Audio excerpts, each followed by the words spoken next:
নিজের ইচ্ছার পূজা যে করে সেই ওহাবি, যে আল্লাহ এবং আল্লাহ রসুলের ইচ্ছা চলে না, নিজের ইচ্ছায় চলে, সেই ওহাবি।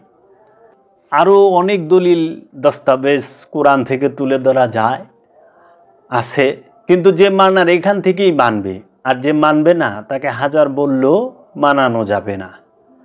সুপ্রিয় শ্রোতা মণ্ডলী, আসেন আমরা দেখি যে আজকাল এই পৃথিবীর বুকে আদি থেকে নিয়ে এই পর্যন্ত এবং দয়াল নবীজির উফাত লাভের পর থেকে, পর্দা করার পর থেকে এই পর্যন্ত সমস্ত অলি আল্লাহরা এক বাক্যে বলতেছে তুমি অলি ছাড়া আল্লাহ পাবা না।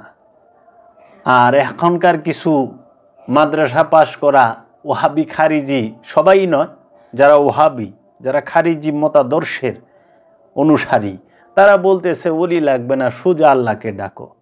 বহুত বড় বড় হক্কানি আলেম আছে আহলে সুন্নাত ওয়াল জামাতের, এবং আল্লাহর ওলিদেরকে মান্যওয়ালা হক্কানি আলেম আছে, তাদেরকে সবসময় আমরা শ্রদ্ধা করি এবং তারাও আল্লাহর ওলিদেরকে অনেক শ্রদ্ধা করে। হক্কানি আলেমের অভাব নাই। তাই আপনি যখনই কথা শুনবেন তখন আগে চিন্তা করবেন উনি কোন ফেরকার অনুসারী। দেখবেন যারা এখন তো অনেক মনে করি আমরা টুপি জুব্বা দাড়ি আছে, সব কিছু আছে, সাধারণ মানুষ তো বুঝে না যে উনি বুঝায় খুব ভালো, খুব ভালো আলেম, কিন্তু না, ওনার লেবাসটা উপরে ফিটফাট কিন্তু ভিতরে মুনাফিকি, যেরকম জুল খায়েশের মতো মুনাফিক, যে দয়াল নবীজির সামনে দাঁড়িয়ে বলে হে মোহাম্মদ ন্যায় বিচার করুন। আবার ওই সময় হযরত উমর রাদিয়াল্লাহু তাআলা আনহু তাকে হত্যা করতে গিয়েছিলেন, তখন মহানবী বললেন না, এই মানুষটার থেকেই একদল ফেরকাবাজ প্রথম সৃষ্টি হবে, তারা খারিজি হবে।